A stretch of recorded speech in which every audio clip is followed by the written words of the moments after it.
we on time still? Are we actually on time for the first time in our West Ham Irons United life? I'm always on time. I don't know about you though.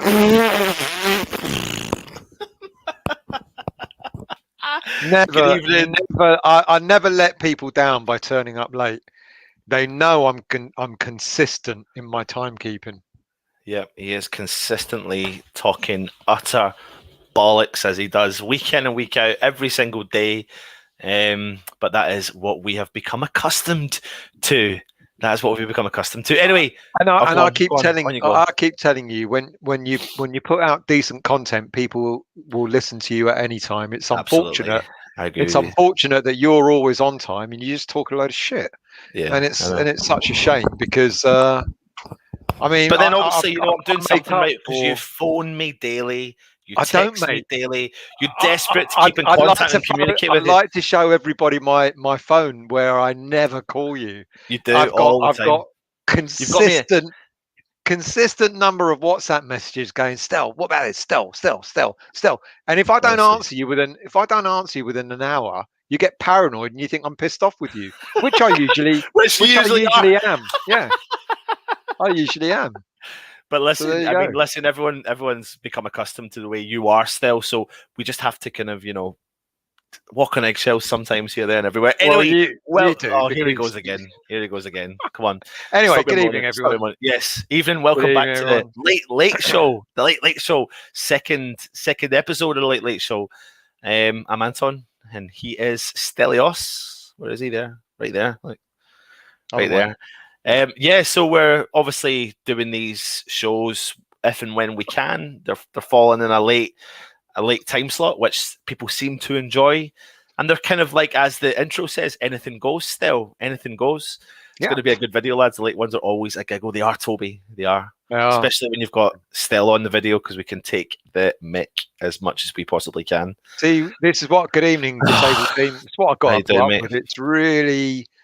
I haven't seen a bad video on this channel yet. Keep watching because tonight. Well, do you know what I'd like to ask you guys, because you are regular viewers? What are your actual names? Do you mind telling us what your names are as well? Yeah, so we can there are a few names that and the trouble is I'm having trouble remembering them all. Yeah, but you'd have a trouble remembering anything in general. Still, you ask me daily for advice on how to run a YouTube channel. I give you it, you don't listen. It's the same week in and week out. Honestly, I mean, if you're going to keep talking shit, I might as well just do it myself, which will be an awful lot better anyway. The banter. Anyway, still, we've got loads to come across. There's loads. We talk a lot. We talk a lot, as we've said from the start. We talk daily, every single day, morning, noon, and night, and we talk West Ham, and we talk about your love for me in general in life, and your guidance I give to you as your young Padawan. I'm your young master, but that's fine. Anyway, generally, there is a lot to talk about today. West Ham had a friendly. We took on Dundee, our first pre-season friendly. It was a Desmond. We got a draw. West Ham have been training at St Andrews. We're linked to everyone and their uncle and auntie and cousin and brother and sister and long lost, you name it. We're linked to them. The kits are being leaked, and now we're saying that we haven't even put an image of them up yet. I bet you're. Do you know what? I've got a suspicious feeling they're not the real kits. I don't think they're the real kits. I think they're a close replica, though. I think they're a close replica, but I've got a suspect feeling they're not actually the kits. Yeah. Might be wrong. There's certain things about them that collar on the home shirt, and then the closed V like that, just doesn't look right. And then the Argentina kit, where you mentioned it, I didn't even notice it earlier. Where you mentioned it's got the white outline, the white rectangle of outline. Yeah, and it's like that don't look right. Could be wrong. They might be the identical kits. I don't know, but see, the club have made no, the fact that they've been leaked, the club have said nothing, because you normally think, well, sod it, the club might as well. The players played in their old kit today. So I've got a feeling I'm annoyed at myself because I was talking to a lot of the background staff when I was up at St Andrews at the training, and I should have asked them because I genuinely felt like the conversation was flowing in a way that you could have said, "Any idea when the strips are coming on?" Yeah. And I just didn't even think to ask. But yeah, there's a lot of things they haven't announced, Hammer of the Year, all that sort of stuff. So we're still waiting on that. But I mean, I can be patient with that sort of stuff still. It's funny though, the fans. We're all going to wait. Some fans cry out for the kits to be released, and they do, and then everybody waits until they go on sale to about 20 quid before they buy them. So what's the rush? We've got the whole season to go and buy them, so no big deal. But I mean, it's a bit odd though, isn't it? Hammer of the Year not being named, and the new kits not being announced, and then these leaked kits out. Yep. They might be the kits, but I think there's a strong possibility they're extremely similar. So what we'll do is we haven't put an image up, but we'll get the images. I'll find it while we're talking. Yeah, throughout the show. But I mean, there's a lot to get through. So I mean, there's a particular player, as you can see in the title, that we are strongly linked to. But again, I don't know how many times we say that in the week still, and in particular in your West Ham Weekly, how many players we are strongly linked to. But Alphonse Areola, what do we know about this? Well, I mean, it sounds like a bit of a goer because he's got 2 years left of his contract at PSG. He was on loan last season, as we all know, at Fulham. In fact, he's been on loan for I think about the last 4 seasons. Should I put up the little video of him? Yep. Let's go and find that. See some of the comments.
Did you spot the mistake?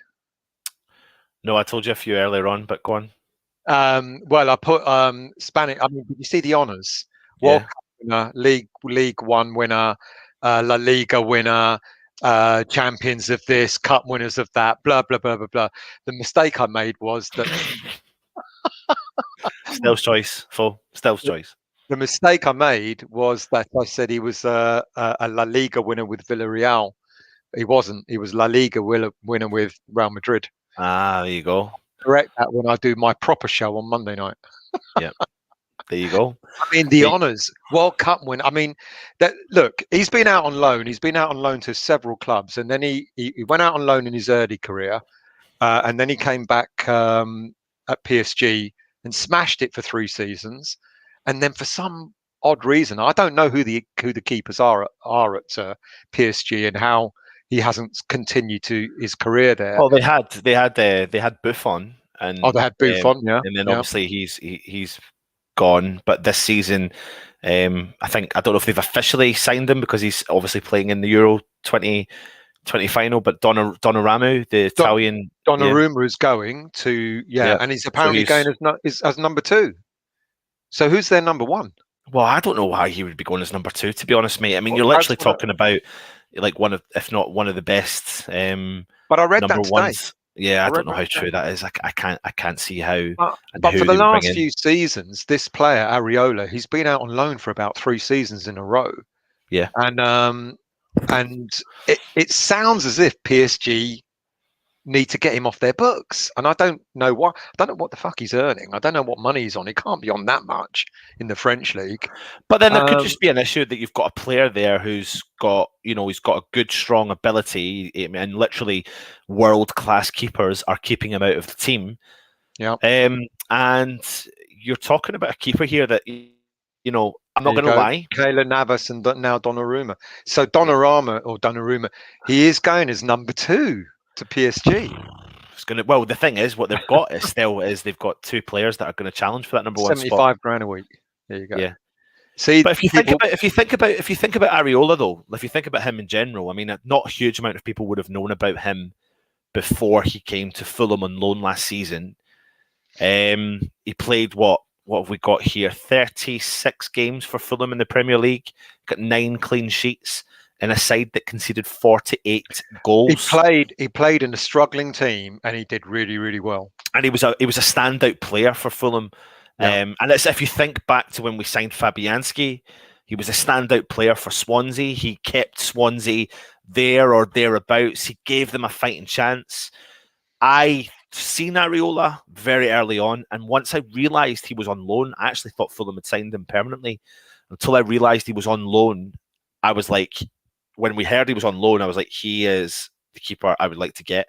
And I wasn't the only one there. Still, there was a lot of fans speaking about him. I think we've spoke about him several times, but never done a transfer show on him because we didn't know at the time would there be an option. He obviously was on loan at Fulham. We didn't know what was going to happen at PSG. But at the end of the day, I mean, I look at Areola still, and I think, I'd be delighted. It makes an awful lot of sense. He's 28 years of age. He's got 2 years left in his contract at PSG. Clearly, they want to buy all the superstars, a bit like Real Madrid. So he's not favoured there. He came up through the ranks at PSG. He started off, French youth teams, and PSG snapped him up, and he's been, like I said, he's been out on loan. He came back at PSG for 3 seasons and did really well, and then since then he's been back out on loan again. So he's an experienced, for 28 years of age, he's quite an experienced keeper. We saw him at first hand last season, and given the fact that we know Fabianski is in his last year of his contract, and we keep saying we don't need just a backup for Fabianski. We need someone that's going to be challenging for a first team place. Areola, I mean, there's talk about bringing him in on loan with an option to buy at the end of the season. It's a bit of a no-brainer. It's a bit of a no-brainer. Yeah. Yeah, absolutely. I think I'm just trying to get some more stats here, but I can't seem to get them on. Oh, here we are here. So he was fifth in the league for most saves for the club, and as you probably expected, you've got the teams that were sitting in the bottom half of the table. West Brom, Sam Johnston, who was another player West Ham were linked to in terms of a goalkeeper. A lot of fans were looking at 166 saves he made for West Brom in that season, followed by Aaron Ramsdale. Martinez from Aston Villa, the Argentinian goalkeeper, fantastic goalkeeper. Meslier from Leeds, 140 saves, and then Areola sits in 5th position with 116 saves. So you can see that those keepers were busy, but after watching some of the games of Areola, I think he would really suit the style. He likes to play the ball from the back. He's confident kicking the ball. He's confident thrower. He does like a reasonable dramatic save. However, he's a very good shot stopper, and I really like the sign of him still. And I did say for a while, I think the fan base were split because we weren't too sure what was going to happen with our goalkeepers. But I think that maybe it sounds like potentially West Ham have seen an option to bring in a number 1. Yeah. And and now they're going to jump on the option to bring in the number 1. It makes perfect sense. I like James's comment here. He could be our Premier League keeper and Fabianski could be our European keeper. that could easily happen. Chris, having seen him in the Premier League for a full season, would you rather buy him now, or do it as a loan? I think the reason why there's a loan to buy option is because I think Moyes wants to spend his money elsewhere. Yeah. So if we can get him in on loan, and see, we're keeping Anton up already. See, let's do a late show, Stel. Why don't we do a late show? And then he fucking yawns all the way through it. In a minute, he'll start. Still, you're totally boring me, mate. I've just chucked you off. I'm just going to continue the show. You're putting me to sleep still. Yeah, right. And so, yeah, Chris, the comment there, I think Moyes is thinking about where he's going to spend his money. We don't know how much money he's got. We think it's around 50 million, but 50 million doesn't buy you that much. Still, so, last week you said 75 million. Last week you said 75. You're away with the fairies, mate. 50 million plus what he sells on top to bring you to 75 million. Yeah. Get your comments in. Let us know your thoughts on Areola. I mean, for me personally, I know people are in there saying he's definitely. Jay, I apologise. I'm sorry for Anton being rude, swearing all the time. I do try and keep him on the straight and narrow, but he clearly, he turns into a different animal when it gets a bit later in the evening. So I'm not going to lie, I've had a few beers as well. I know. I saw you sent me a photo. Well, so I was having a few beers, but yeah, so did I. Yeah, but you sent it to me first because you were obsessed with me, so it's fine. You're such a wanker, mate. Honestly, you really are. You should stop it. You really should, especially when your niece is watching as well. I come on. I know. You should see what she says about you behind your back. Anyway, so Areola. I mean, listen, for me personally, West Ham need to go out, get it. We've had the option to bring him in on loan with an option to buy him next summer. It's a no-brainer for me. It gives Fabianski, and we can sit here and say he's going to be number one, but right now we've got a number one, so he needs to come in and challenge that number one spot. And I do think he would come in. I love that, Greeno. More chance of seeing the West Ham first kit in Irons United West Ham hoodies than the new kit. Absolutely, mate. There certainly is. But the thing is, though, with Areola, like if he does come in and he does. He'll challenge that number one spot still. He'll challenge. And I think that's what we need. I do. But with the greatest of respect to Randolph, I don't think he's a challenger. He's a good backup, but he's not a challenger. Yeah, absolutely. So, and that's the difference. And I think Areola does sound like a bit of a no-brainer, really.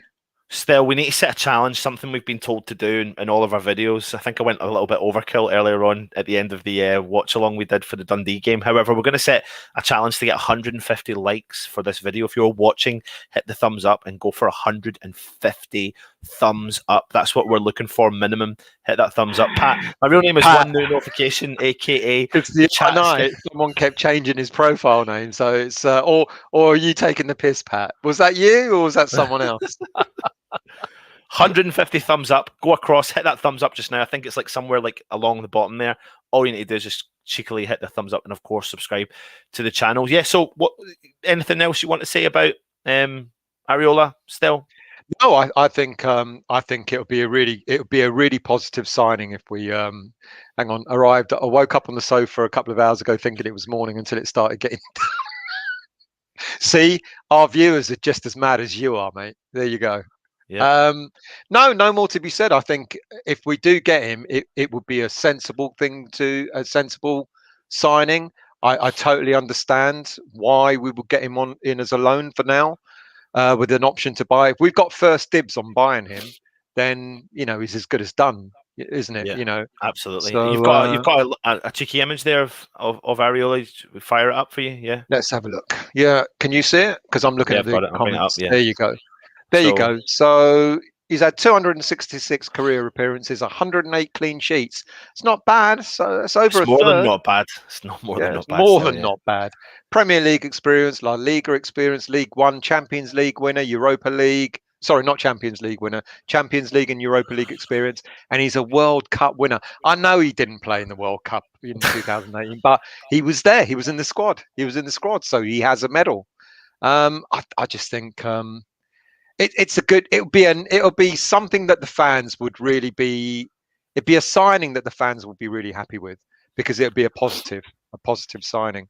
And as people have been saying, he'd be a challenger. You said the same thing. So yeah great. Yeah, onwards and upwards.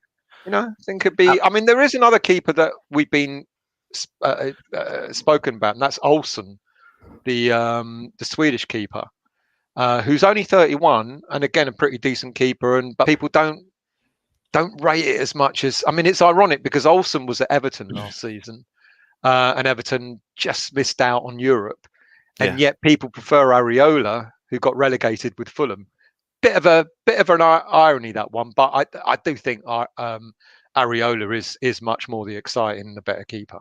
Without a doubt. 100%. I don't doubt that he is, and people are asking. I mean, let's rate the potential of bringing him in still. I mean, I know we do these rumours, etc., and we do a little bit of story on them. Thank you, Glenn. Yeah, we've got a little bit more to talk about on the training camp as well. We do. But when it comes, I've totally lost my train of thought there. I think you were thinking about rating that prospect. What prospect? What? Say it again.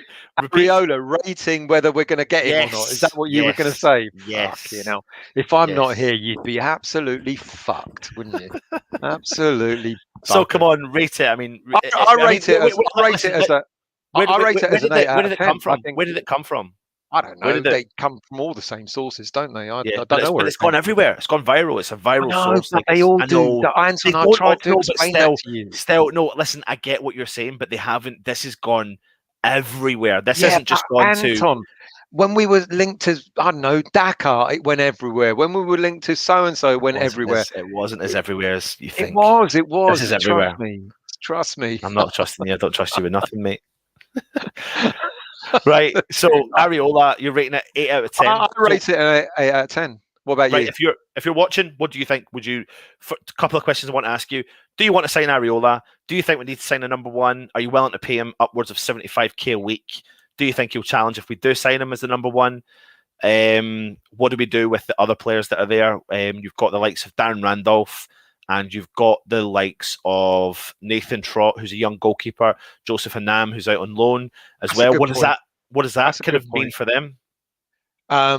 That's a good point from Pat. Fabianski made the most saves in the last season as he was at Swansea, and they got relegated.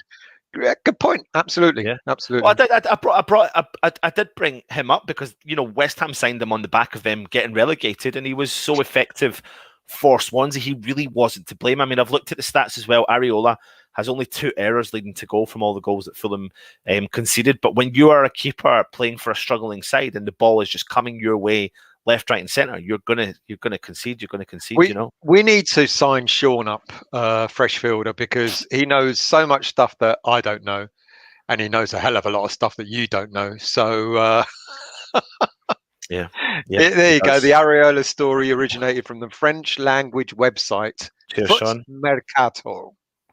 I said that in an Italian accent, didn't I? Well, you're thinking you're doing it in an Italian accent, but what you're actually sounding like is something else. Thank God I don't sound like you then. You know. Right, come on. Anyway, shall we move on? What's next? Yep. Go on. You pick a subject. What should we talk about? Well, let's talk about the game today. West Ham, obviously. Let's do that. West Ham played Dundee today in our first pre-season friendly of the summer. We travelled to what they call Dens Park in Dundee, which is what we were told. We'd done a watch-along earlier today, and we actually had an opposition fan on from Dundee. He was telling us when we was on that Dundee's pitch was rewarded with an award or something last season as one of the best pitches. However, still, what I saw, and it was no disrespect to Hammy, was a complete and utter different thing, to be honest. I dropped fire to Dundee stream well with it. Well, was it worth it? Pat kept fucking going down in the first half. I think it got itself sorted in the second half. But yeah, the pitch itself still literally was like I had fed my... In the spring, I thought, do you know what? I'm going to feed my grass with the most fast-feeding grass feed. And then I'm going to, do you know what? I'm going to look at it for a couple of weeks. It's grown through, and I think, no, I'm going to let it grow through a little bit more. I'm not going to cut it. Actually, the weather's coming in nice for the next couple of months. I'm just not going to cut it for a couple of months. And the grass it was really thick. It was thick and it was still, long. I didn't clock it straight away. But there was one chance. I kept looking at it because I know I was kind of working. It was lunchtime and then working, and I did keep looking at the pitch and thinking, doesn't look like there was something not right. Yeah, there was something not right. I kept wondering if it was actually the picture.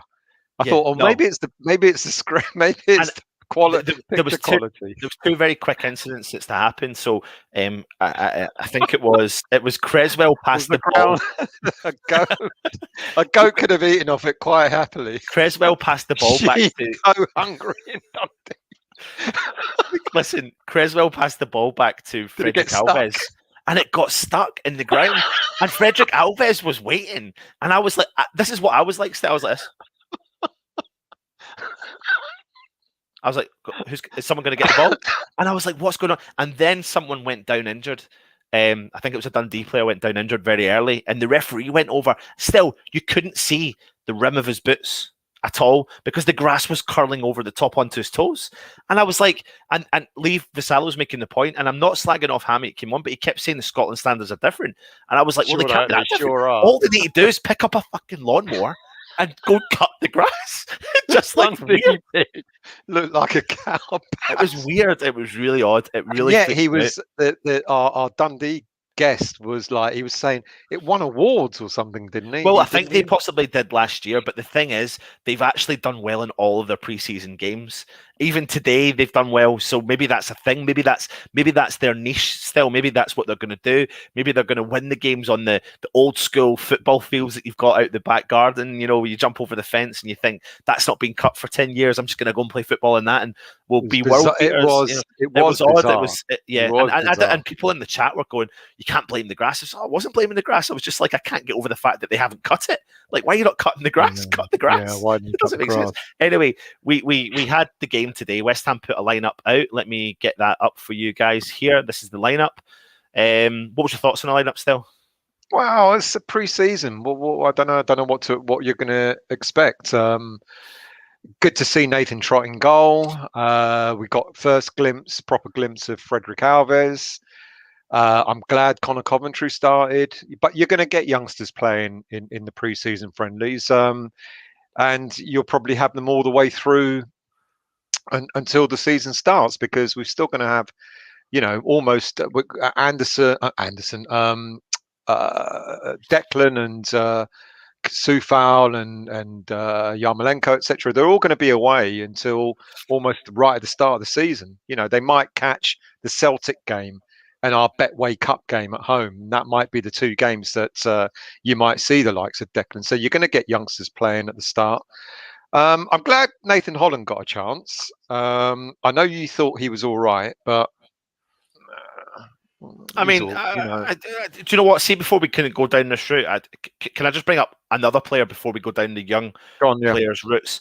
Let's talk Felipe Anderson. Is he kind of another? Well, no. Should we keep him last? Should we put him last? Let's put him to last.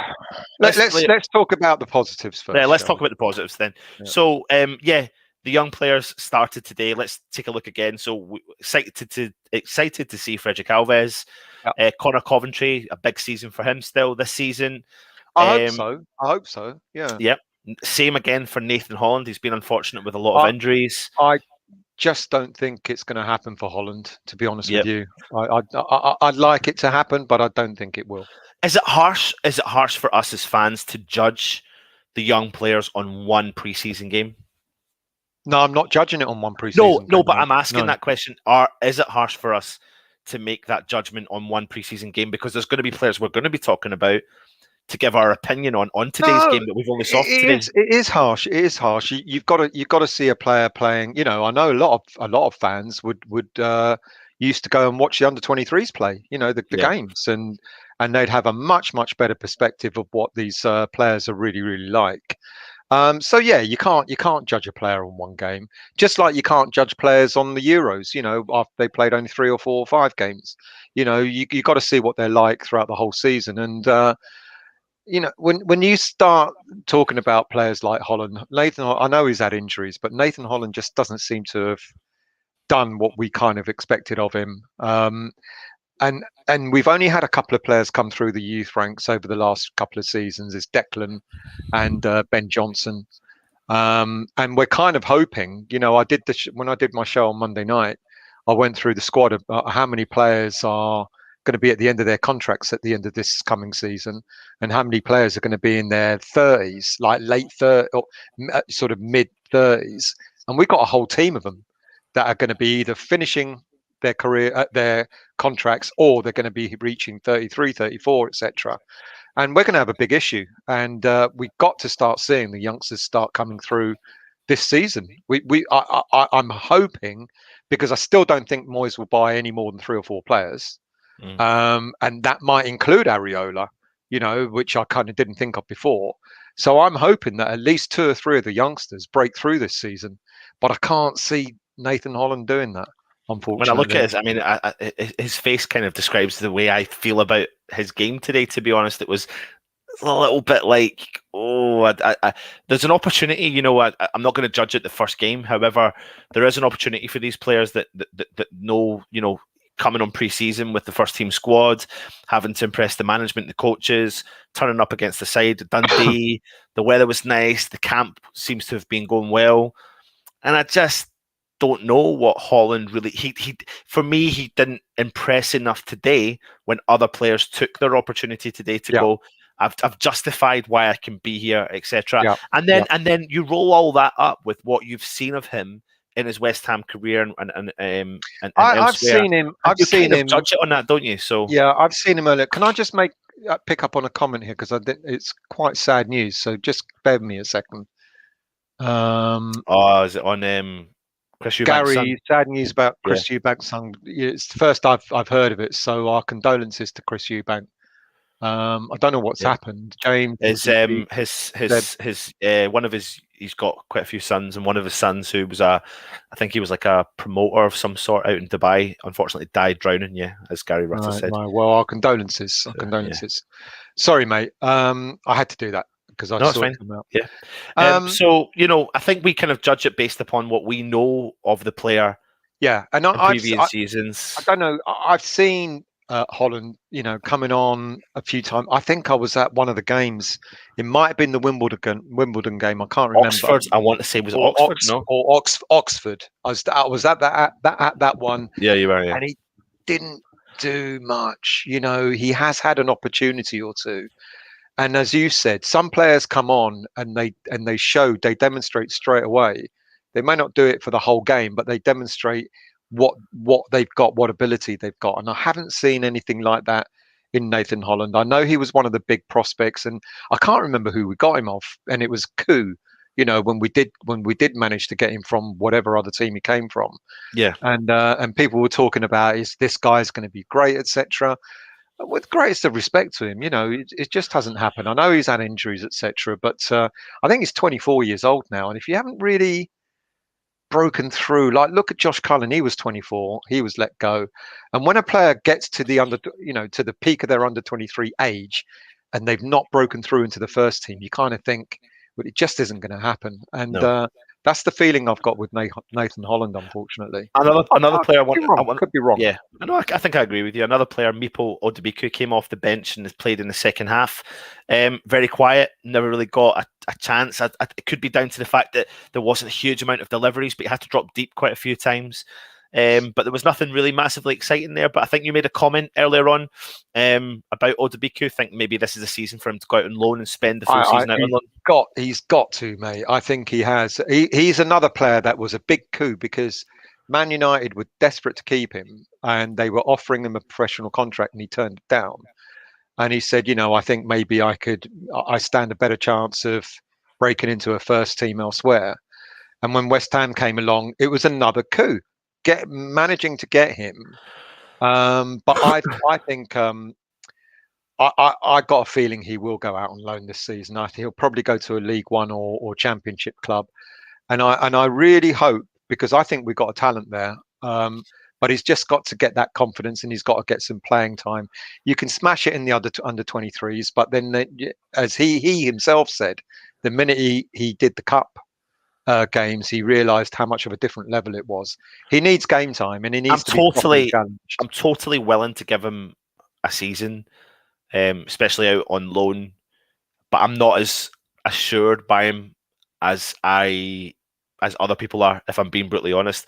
And that's a mixture of watching what I saw. I know he set alight the under 21s, the brief time that we saw him last season, and then also looking at him in training. I just felt a little bit like he was out of his depth a few times in the bounce games that were going on. Him and Nathan Holland actually stood out as the kind of lacking anything in that game as such. Whereas you had obviously Antonio, who was just dominating every time he got the ball. Still, I mean, he really does dominate, and he was doing that in the bounce game. He'd done that again in today. And this is the point, Father Snowman. We're not judging it just on one preseason game. You know, it's what you see over the few. For me, Odubeko, for example, I think he is going to make it. I think he just needs that game time. I think he needs to go out and be really challenged, and he'll get that at League One or the Championship. Probably League One. Most of our players seem to go to League One. Yeah. And he's got to prove it. He's got to go to a League One team and he's got to score 20 goals. You know, and I know that's a big order, but that 20 goals in League One would equate to maybe 10 in the Premier League. Something. You know. Yeah. And if he does prove himself, then I think he'll come back and he'll come back strong. Absolutely. I feel confident. Another young player I want to talk about today is Connor Coventry. Still, I know you're a big fan of the guy, but I am a fan of his. Yeah. I want to just quickly give massive plaudits to him today. You know, he came on and he absolutely performed from start to end. And listen, preseason game. Let's put it in perspective. We were playing Dundee, first game of preseason. West Ham made 9 substitutions. Dundee made about 9 or 10 themselves. So we have to put things into perspective. However, you are asking us for an opinion on the game, and I'll give you that opinion on the game. Coventry kind of probably dominated the midfield. He sat back, he looked for the ball, he sprayed passes left and right, and he actually looks like he's learned his trade from Mark Noble. He genuinely looks like he's learned his trade from Mark Noble. He is the Mark Noble replacement, and look, he's in the Republic of Ireland under 21 squad. He's the captain of that, I believe. Please correct me if I'm wrong. He's the captain of the under 23s. He's made the senior squad once. He hasn't played yet, but he's made the senior Republic of Ireland squad once. And you don't get that. You don't get. The Republic of Ireland. They're all right. They're an all right team, and there's got to be something about him to have gotten to be considered for the senior international squad. I like him. I really thought his opportunity was going to come last season, and I was kind of a little bit surprised that it didn't happen. And I got a feeling that it might. I mean, it's interesting that I don't think he certainly didn't go out on loan last season. I don't know if he's gone out on loan before, but I can't see him going out on loan. I think he might be utilised in some way. Foe said there. I think the only one I disagree with you there, Foe, is Xande Silva. But Alese, Baptiste, Coventry, I think they could play a part in the season this season. Before we move on to some of the other players, another player I want to discuss, and listen, massive plaudits to Connor Coventry today, and I'm quite excited about hopefully his future at West Ham. Ikwa, probably a surprise package of what I've saw so far, a surprise package of the training facility. He was heavily involved. His intensity was up there with the rest of the squad. His intensity was there today. He was box to box today.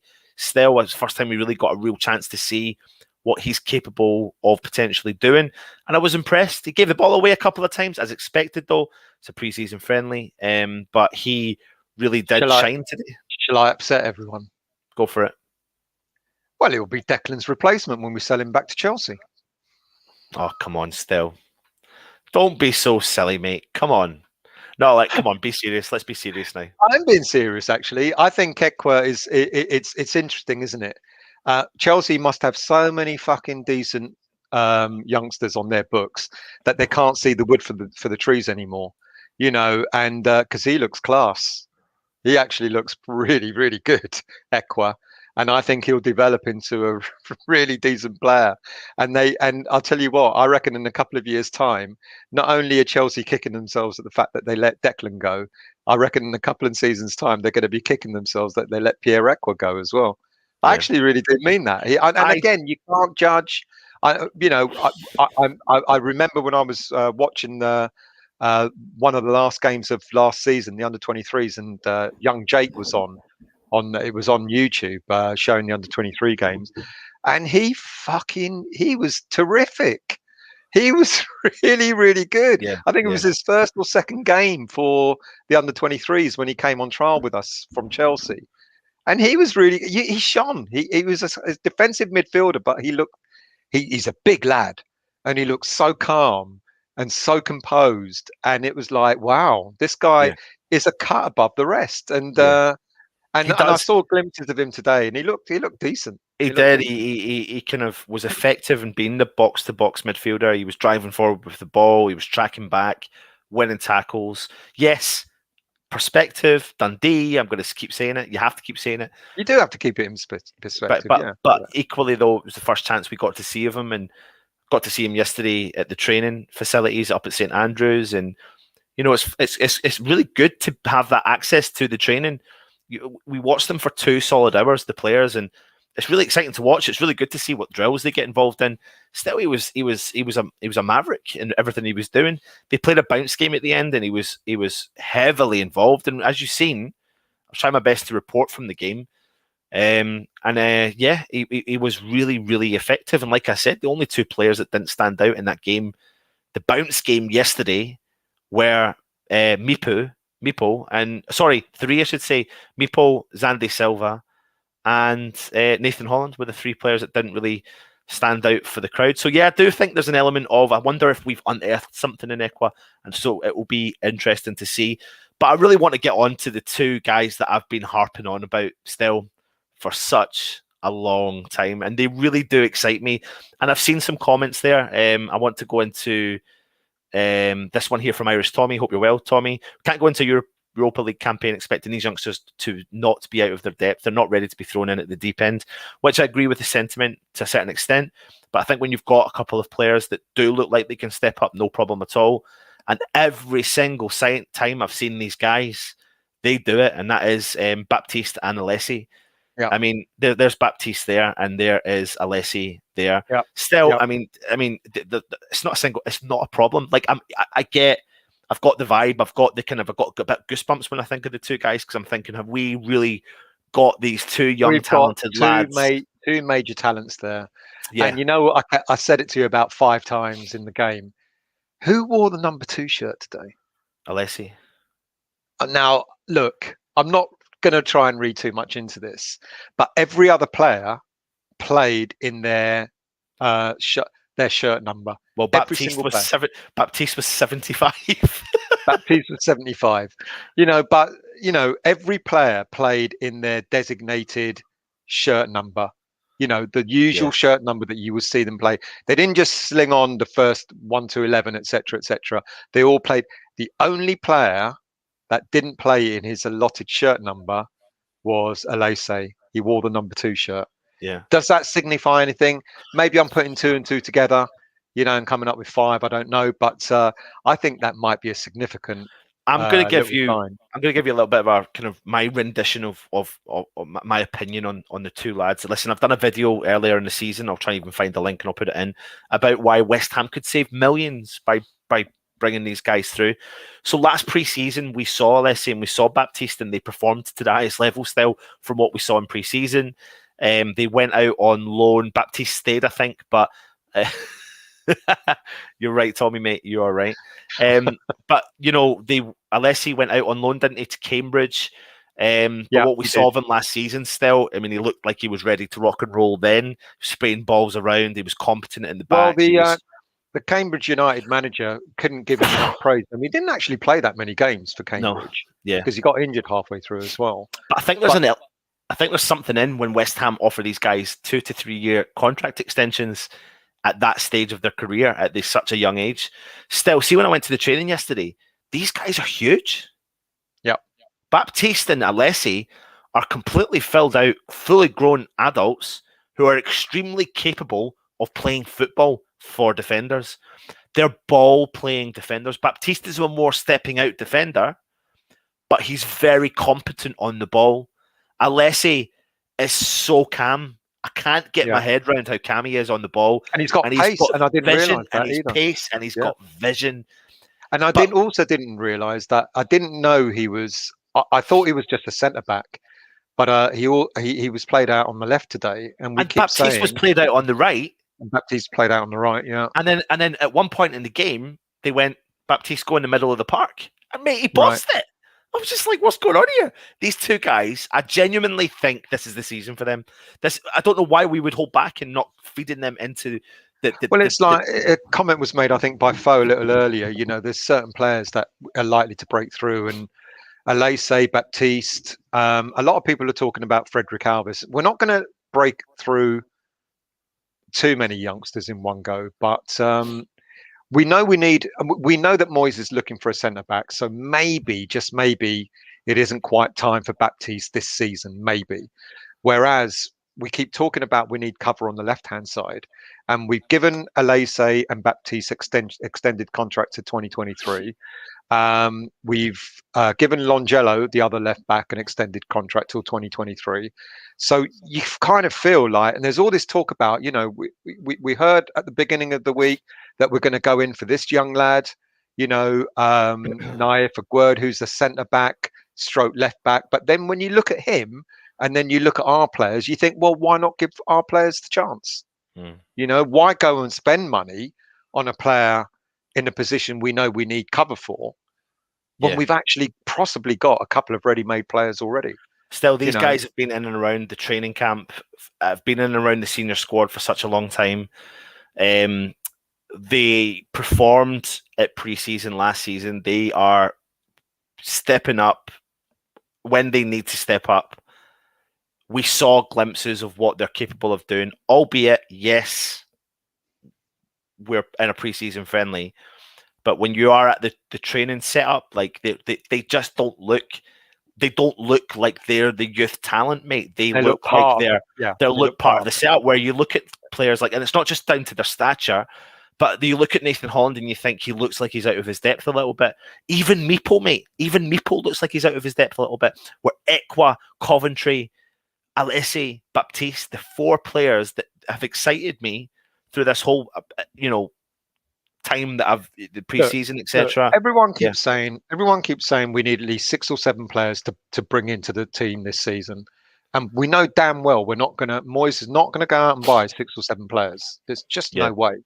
So my gut keeps telling me Moyes is going to bring in about 4 players, and he's going to probably look at the youth and go, right, you 2, you 3.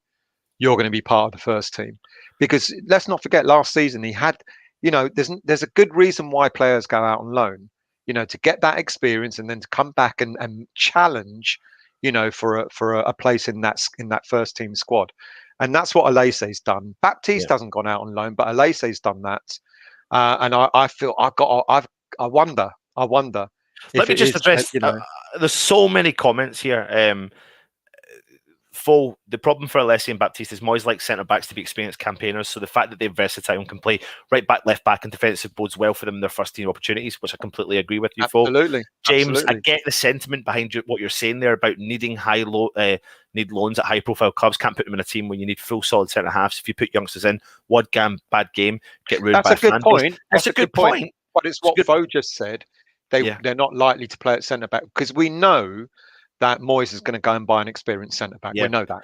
But let me just say something on that point, though. When you have a confidence, and I genuinely think from everything that I saw there yesterday, still that Moyes is looking like he was working a lot with the defence all day yesterday in training.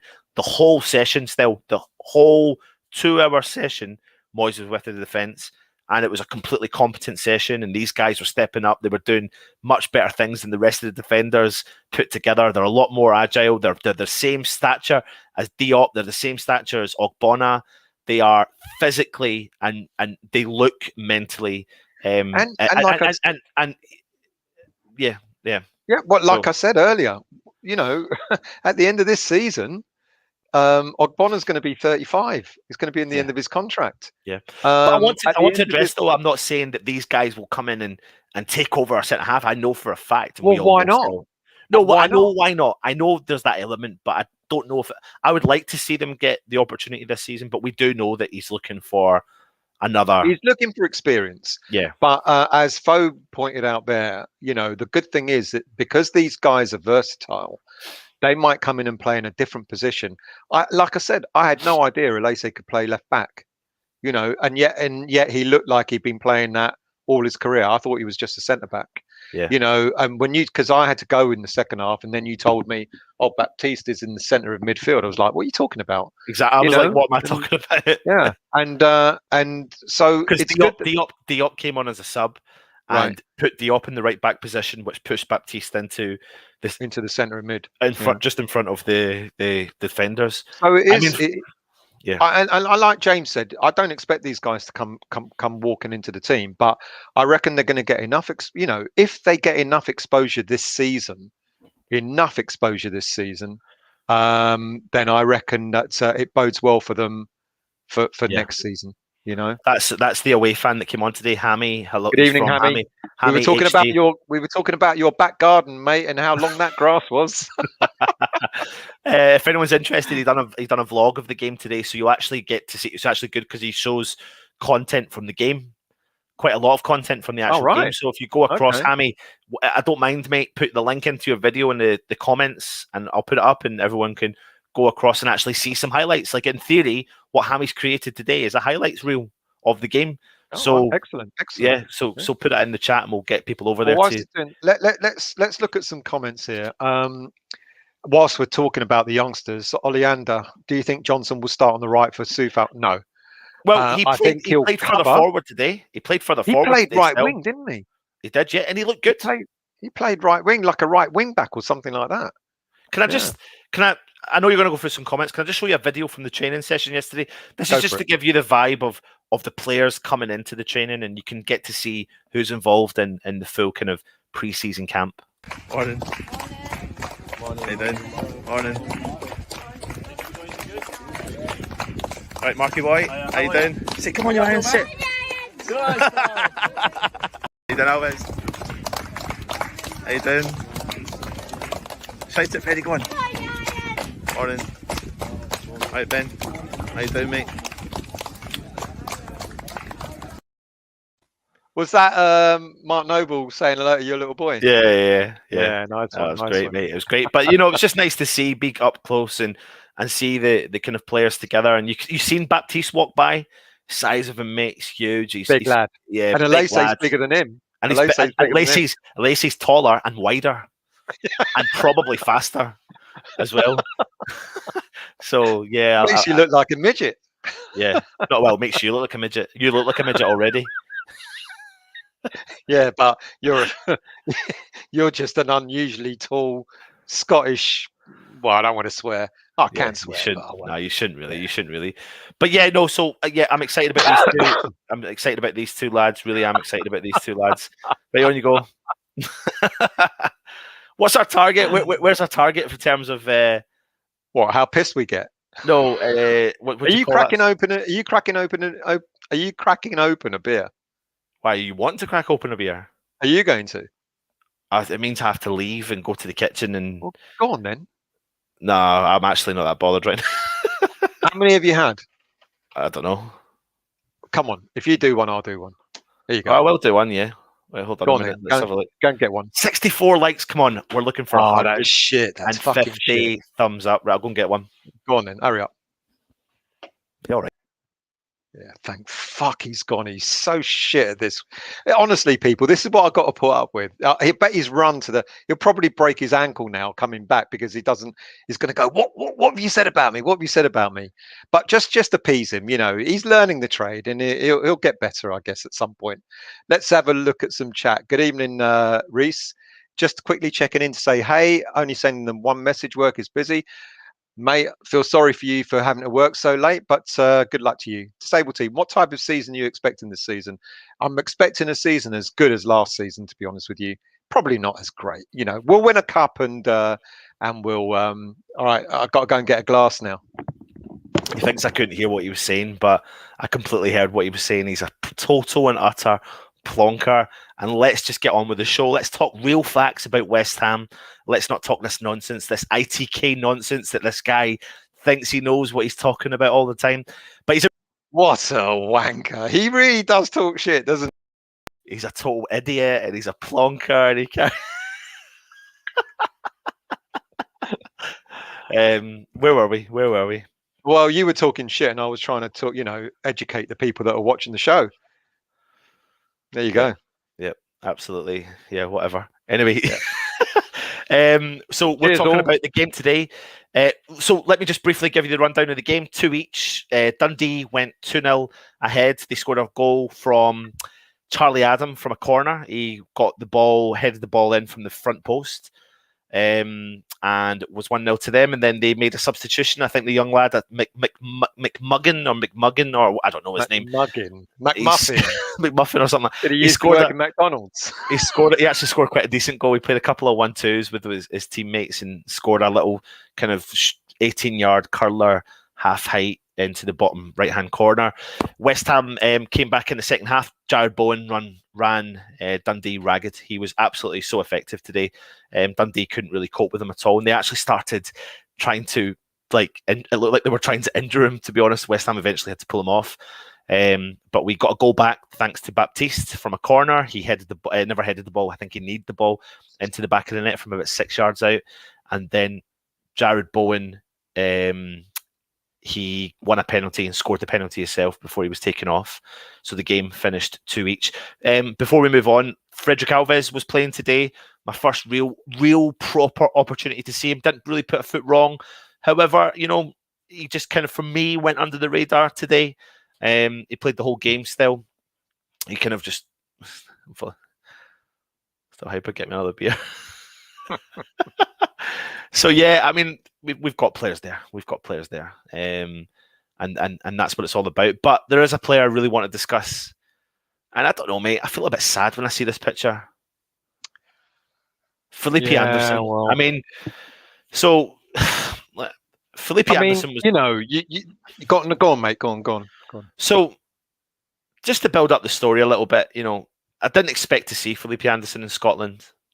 But he was in Scotland. I saw him. I sent the picture to Stell. I'm just going to get you the image now. This was the image that I took. And he was absolutely buzzing with life, mate. He really was. They'd done a full-blown training session. I wonder if we've got the video here. I don't know if we have. But you can see a clip here. He was heavily involved in training session. Him and Ogbonna were tearing it apart. And all you heard was, good Oggy and good Felipe. Like, it was constantly praising the two players. They then done a bounce game, and Anderson, Lanzini, Ekwa, Antonio, Alessi, by far, and I mean by far, stood out. Anderson was the most creative player on that park. Now, yes, it's a bounce game, but I heard Moyes constantly shouting, "Great Felipe, good Felipe, go on Felipe," and I thought they're using him in a really effective position. Then I went over to the attackers on the park who Kevin Nolan was training, and he pretty much hit the target 95% of the time compared to every other player. Again, yeah, I know it's training. Just looked really happy. News is breaking that he's potentially off to Lazio, and he's then heavily involved in this and that. And then last night, West Ham released some YouTube footage of the attacking training camp, where the players who were involved in the attacking setup with Kevin Nolan that I watched, that we filmed and put on our channel, and didn't show one clip of Felipe Anderson at all. Nothing. Zilch. Not a single clip of Felipe Anderson putting a ball into the back of the net. And then today, this image, he was like one of only two players that didn't come off the bench to feature today. And then you get images of like, I'm like, does he know where he's going? Is he going to Lazio? Is he not? Why doesn't Moyes favour him? Why is Moyes not favoured him at all? Is he just there for a jolly? I don't know. Is he there to stay fit? Has he got a mutual agreement with the club? What's happened to this man? He's going, isn't he? I mean, I think he's got to. He's under contract at West Ham, so he's obliged to come back for pre-season training. It was good to see the way he was towards the training sessions, in the first few days. But I think we've all known he's gonna, I think we all wanted him to stay. There's a lot of people that wanted him to stay. I think he can do a job for us, but I just don't think it's going to happen. And I think it's only a matter of time. Apparently now he's going to be in Rome tomorrow for his medical, and it will be confirmed on Sunday that he's a Lazio player.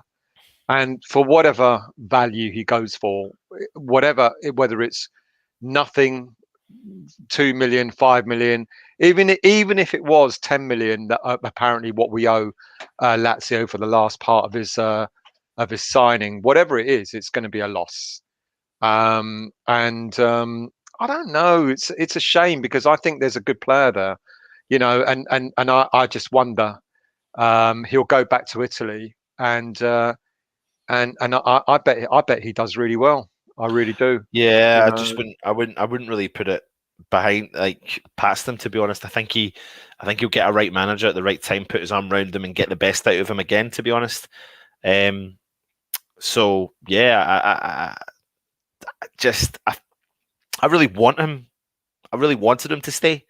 To be honest, I really wished we could have put our arm around him and given him a shot. I didn't see anything there regarding Moyes keeping him out at all. Like, he was completely involved still.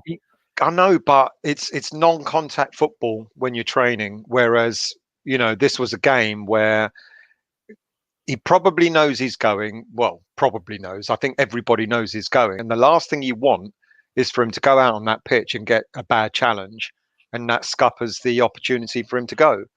So I'm kind of not that surprised, because the only other player that didn't come on was the young goalie, Hegi, whatever his name is.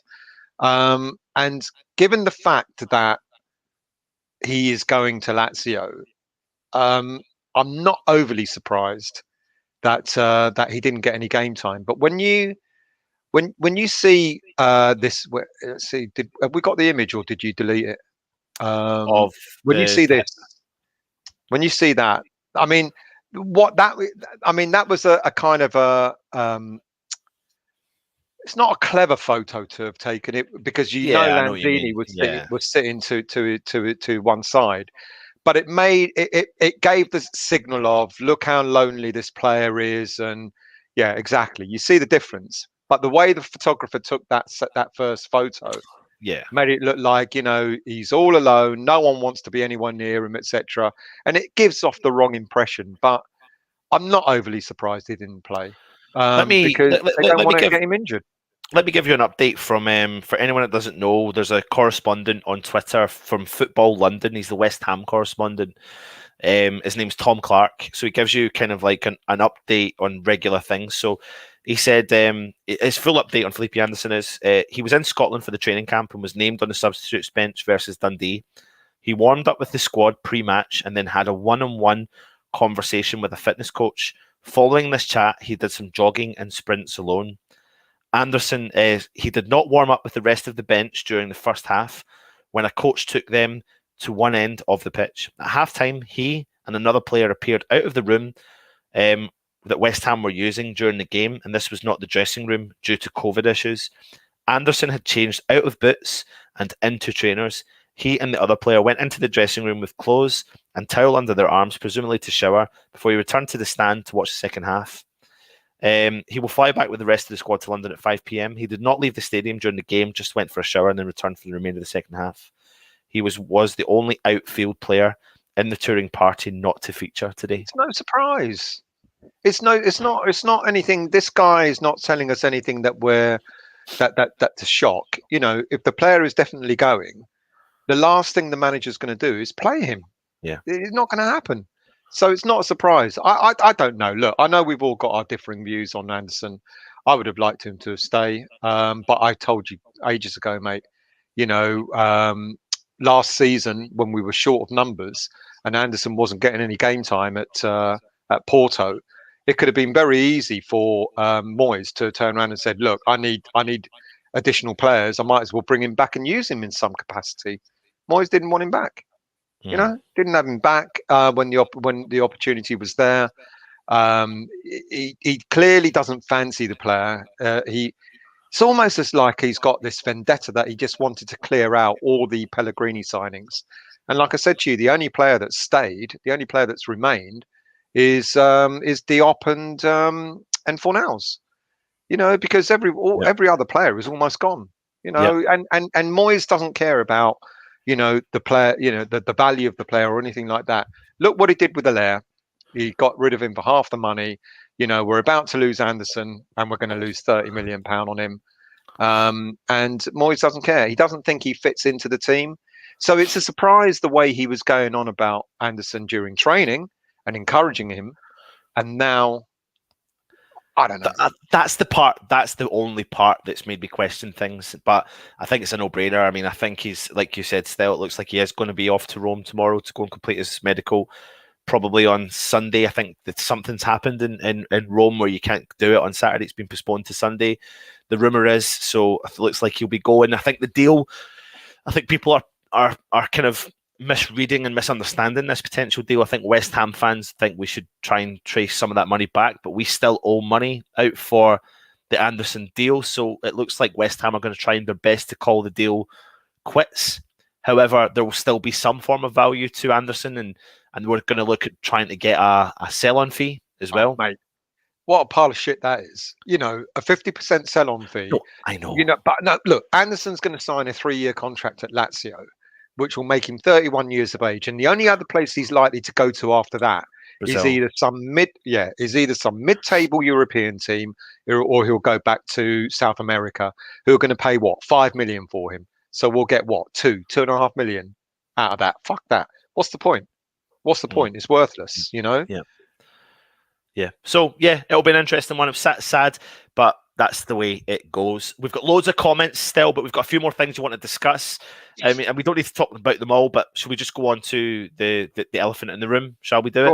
Go on. It's coming home. It's coming. Football's coming home. Oh, mate, I tell you what. I tell you what. I'll give England credit where credit's due. I thought they were shit during the group stages. But who wasn't in that group? Yeah, that's true. And then when they played Germany, I was like, oh, well, hello. That wasn't a bad display. Then against Ukraine, you know, Ukraine weren't a match for them. But the game against Denmark, mate, is when I think England showed their technical prowess. You know, they were fucking superb. And don't anyone say to me, oh, it was only Denmark. Denmark are 10th in FIFA rankings. And I'll tell you something, Denmark were tough to beat. Yeah, they look good. They got a good outfit. Definitely a good outfit. And I don't even want to hear about the whole, you know, Raheem dived. Because I reckon the first challenge on Kane it should have been a penalty. Yeah. You know, I don't know if that was in the first half or whatever. We fucking deserve it. We did really well. Yeah. We did really well. And in a way, I'm really, really glad. It's funny. It's ironic because I said, what are we going to be like should a team score against us? And I'm actually really glad that we got that one out of the way, that a team have scored against us and we were resilient and came back. And Stell, you've just given me some great content, by the way. Go on. Stell has given me some great content, guys. Keep going. Go, keep talking. Oh, whoa, no. You see now, you've taken me off my track. So go on. You're fine. No. Go on. Just carry on. Mate. I just think, and you know, the irony, because throughout the whole competition, I kept saying, "Fuck me, I don't want to play Italy in the final," because they're the best team. And then the way Spain were tearing them apart in that game, and yet they got their resilience, they got through it, and ironically I'm now relieved that we're playing Italy rather than Spain, because I think we've got a fucking good chance. Well, listen, everyone, you're in for a treat tonight. We are in for a treat tonight. You've heard the rendition of it already, but we're going to bring you Mr. David Baddiel. Listen, everyone, thank you very much for joining us, David. How you doing, mate? Thank you. Can you give us another rendition of that song, please, David? Wanker. That's uncanny. He looks fucked, and he's younger than I am. God, he looks fucked. Honestly, David, sort your fucking life out, mate. Go and get a haircut. Just like all right, mate. You're making me dizzy. Oh God, you think you're hilarious? You're just an absolute dick. I'm so sorry, But yeah, should we go back to some serious football talk? You're welcome. What happened there? Oh dear. Full, sorry, mate. Yeah, cheers, full. Cheers, full, mate. Holy hell. Did Fo send you that, did he? No, I just... You just what?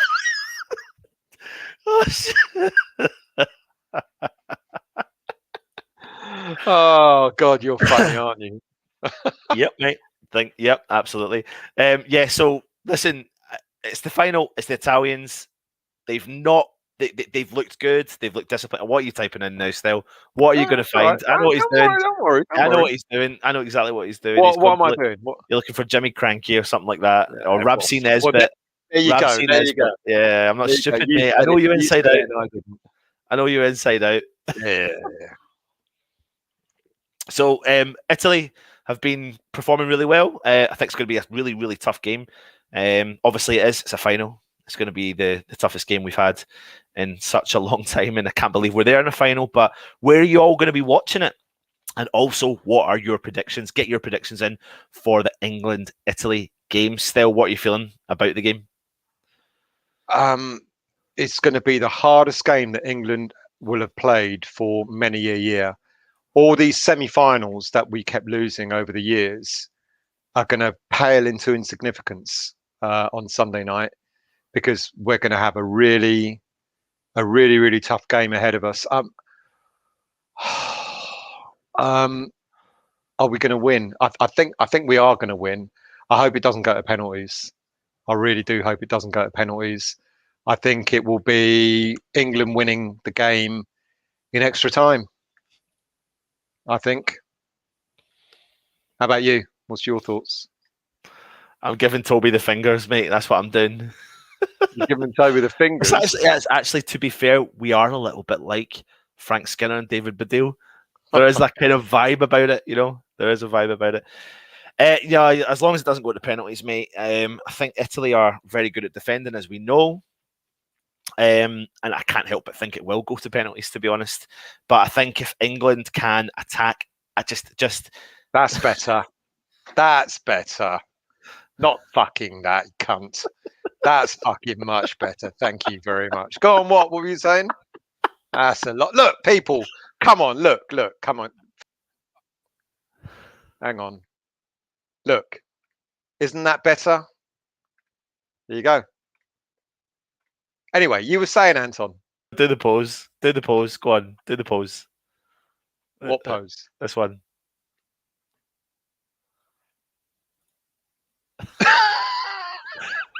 He's taking off the Baddiel picture as well. Too fucking right, Ab.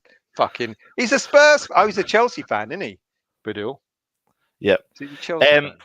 So yeah, I'm going for. I think it will go to penalties, but I just don't. You can't bet on penalties. You can't give your prediction on penalties. So if I go for 90 minutes, I'm going to go for a 2-1 England win, 2-1 England victory, and yeah, I'll be there. Oh, I've got my flags. My flags are hanging up outside. I've got my St. George. What is it? Hammy, mate. You don't know much about me. Oh, you're getting told to go to bed still. What was that? Listen, Hammy, yeah, big England fan, mate. And listen, I live up in Scotland, and I'm being told by all the Scotland fans that, England shouldn't have celebrated a draw against Denmark, when I had to remind them that England beat Denmark fair and square. However, I think many of the Scotland fans celebrated a draw against England. So, no, it'll be a good one. It'll be a good one on Sunday, and I hope you all stay safe. And there'll be 60,000 fans in there screaming again, won't there? There will be, and I think it's going to be a good game. It's going to be a good technical game, which I didn't think England could do. But Southgate's got a lot. He's got to be credited with a lot of what he's done with the team. The patience, the patience in the way they approach their play is something I didn't expect England to be even capable of doing. To be really honest with you. And, Still, and I question some of this team selection, and one player in particular I questioned was Raheem Sterling. How could I get that so wrong? And I don't think I was the only one that questioned going, because obviously it was not a fantastic season he's had with Man City, but how many England fans got that one wrong? Raheem Sterling has been on fire, and it's great to see. So fingers crossed England can get that one over the line. Pre-season friendlies, are we going to talk about that? Shall we bring them up for West Ham? Well, we know the other ones that are coming up, don't we? So we've had today's game, and then we've got the double header on the 13th against Leighton and Northampton. Given that they're evening games, what we'll do is if they are on YouTube, if either a game is on YouTube and they're free, then we'll link up to them. But what we couldn't do today is because Dundee were charging for their game, we couldn't.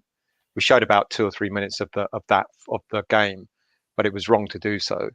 So if we can find a way of finding any footage, totally free footage, not dodgy site footage, then we'll do those games. I don't know how we done it last year when we had the 2 games, because I reported they were on YouTube. Yeah, but I reported on the Ipswich game.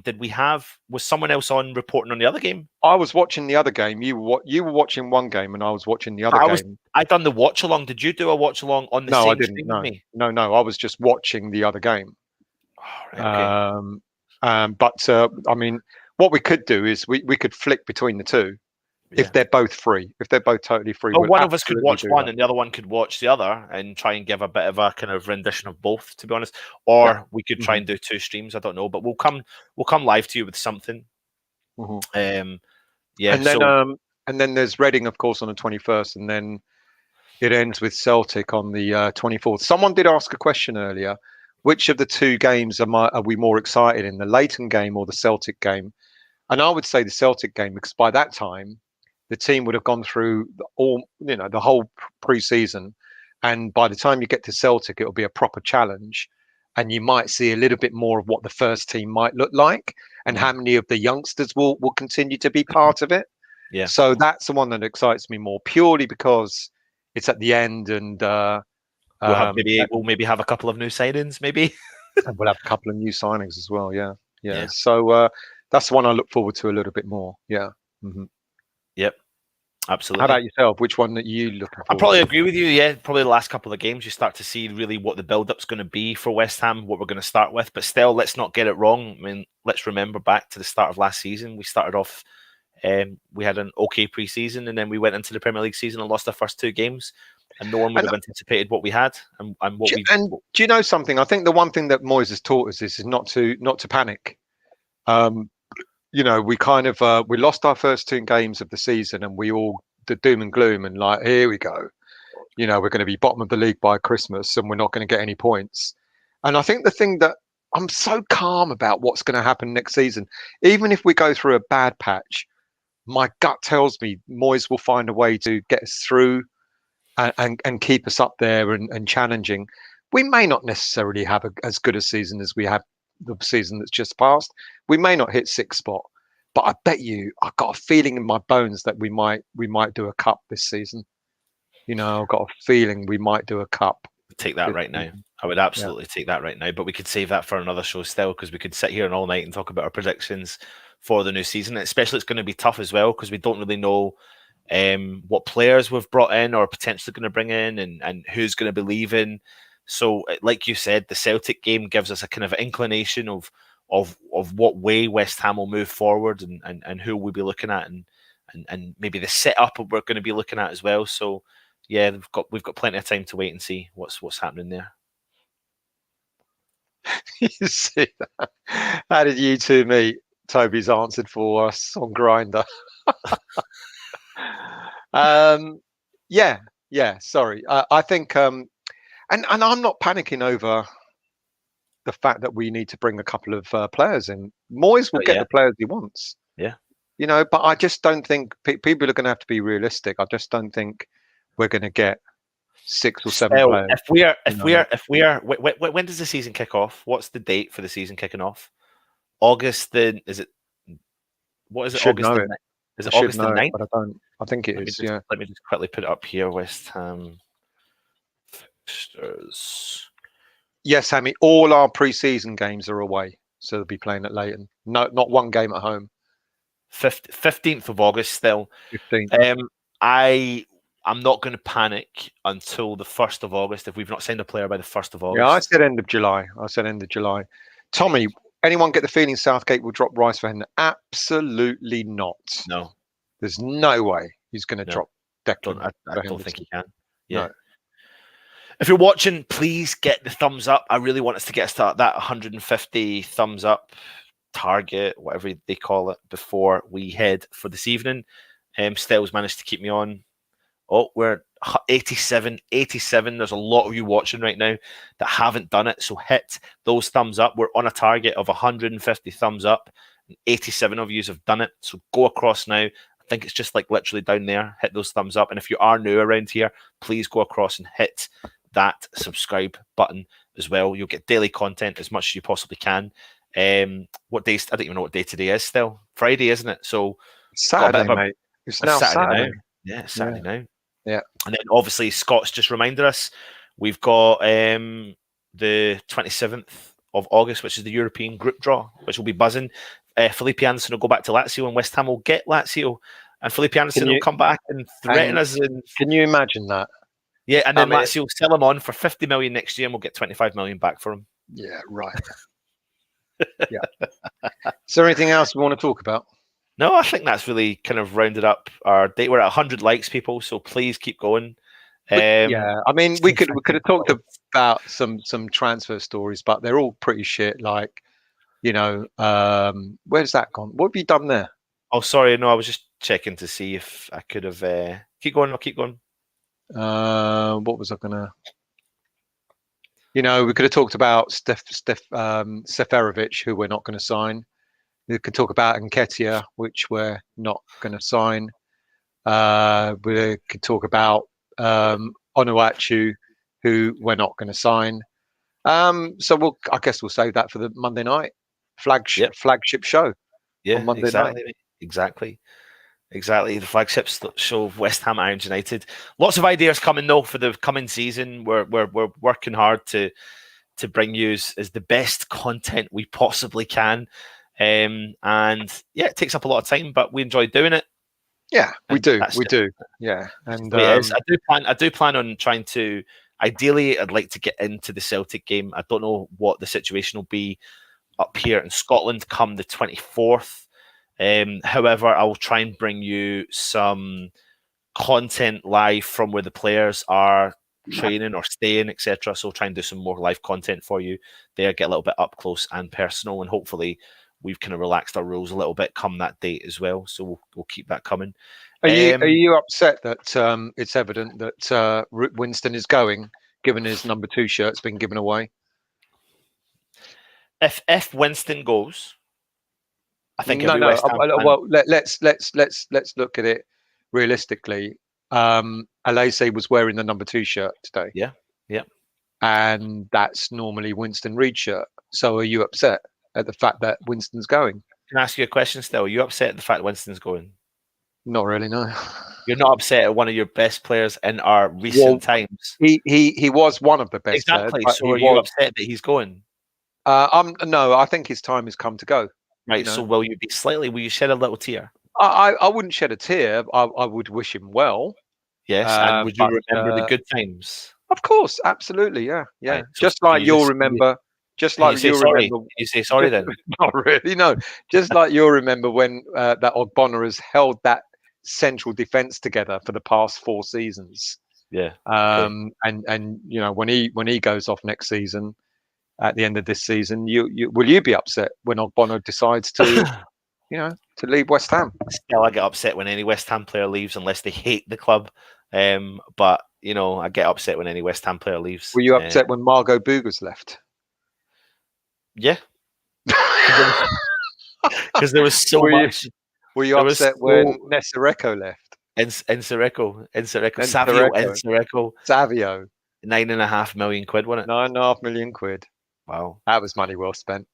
Yeah, James, exactly, mate. Exactly. Show Winston some love, for fuck's sake. Oh, yeah. Of course we love him, but it's time for him to go. So there you go. Were you upset when Roberto went? Maybe not. He was a West Ham player, mate. He was a West Ham player. I know. Will I be upset when Winston goes? When Arthur goes. Well, funny enough, he's not in the trade. I want to just, for anyone that's watching tonight that's not watched any of our content over the last couple of days, let me just show you some of this stuff that we had for you guys from the training camp. When we were there, we saw Diop training on his own with his fitness coach. However, he wasn't involved at all in any of the bounce games in the training, but he did play today, right back, came on as a substitute. Done all right, nothing major to report there. That was the players up close and personal at St Andrews training camp. There's my son and my daughter standing in the West Ham tops. That's how close you could get to the players, as you can see here as well. Connor Coventry, Nathan Holland, and Trott. Is it Nathan Trott, isn't it? Nathan Trott, yeah. Oh, yep. And by the way, people, there was an article in West Ham Till I Die where it was written, "Oh, Nathan Trott was in goal." We didn't say that. That was written. That article wasn't written by us. So we said Nathan Trott is a goalkeeper, and yet it was reported Nathan Holland in goal. We didn't say that. Okay, just whoever reads West Ham Till I Die, just so you know, so you know. Finally, a couple more videos of yesterday's training camp, just for your kind of reference, so you get to see. This is David Moyes, Stuart Pearce setting up the training.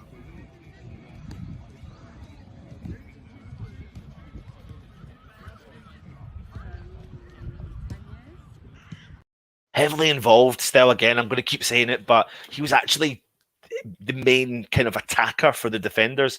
Moyes was the main attacker. Like, no one else in that team became the striker or the attacker. It was just David Moyes. He was kicking the ball in, letting the players feed the ball out, and David Moyes became the attacker as part of the event. So heavily involved there. I'll have a look at that site, Alex. Thank you for that. Yeah, nice one. Yeah. Oh, cool. That's really cool. Excellent. And then lastly, yes, okay. Let's go. Let's pick the tempo up. Come on, let's get ourselves in the right place. Brilliant, right. Well done, Ash. Good job. Fire in the trees. Good man, I love that. Good, Darren. Brilliant size, E4. There you go. So I was up at the training camp at St Andrews. The players looked like they had a ball, a great time, and now they've flown back today, back to London, and they'll be continuing with their pre-season training. If you are new here, please go and subscribe, hit the thumbs up, and please leave a comment. Still, anything last you want to say? Not really. You know, I wish I hadn't opened that can of beer now. Yeah, no, it's kind of like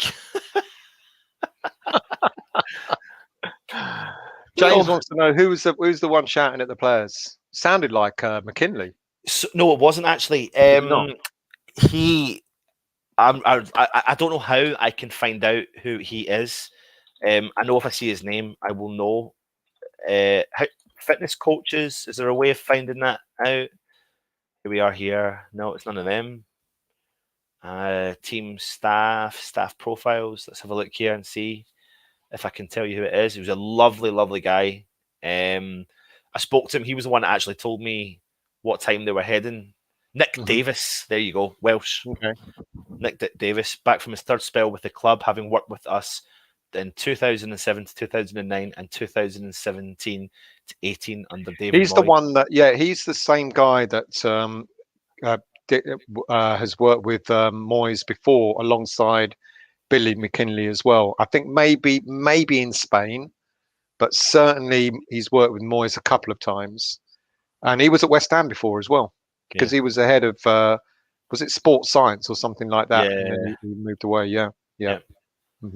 So, no, he was a really lovely guy, actually. So his name's Nick Davis. I spoke to him outside the hotel before I went up to the training camp and asked him what time they were going up, and he told me the time. So, and I spoke to him that he was the one that was running around the park with Diop and hanging about with Diop and giving him a kind of one-to-one training session. And he came up to me and he said, hope you've enjoyed the day. And I was like, yeah, absolutely. So anyway, still, that brings an end to our show.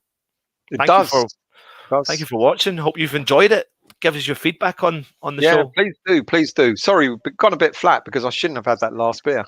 Yeah. I think it's 1 o'clock still, though. Bedtime's calling, and it is. Did you just burp live on the screen? You just burped live on the screen. Well, didn't it's you? better than you picking your nose and yawning all the time. So I would say. So England on Sunday. We're not going to do a watch along. You must be kidding, mate. Because when I watch England play and when I watch, people have seen the way I am when we play, when West Ham play. I go a bit nuts, and I go a bit too nuts when England play. So there's no way I'm going to make myself an idiot online watching England. England, a Euro final preview tomorrow. Toby wants to know. We'll think about it, Toby. It is the weekend. We'll think about it. We'll see. We'll see. I've actually created a little video that I might just play, not now because it's a bit long, about England's progress through the Euros. So I want to embellish it a little bit, and then I might just play that either tomorrow. No commentary. I'll just play the video. Can you tell Stell's having a bit of fun with all his new gimmicks and his new toys, etc.? Yeah, but they're good though. They're good. Yeah, this is Stell before the England game tomorrow. Look at that, like Stell after the England game tomorrow, just exactly the same.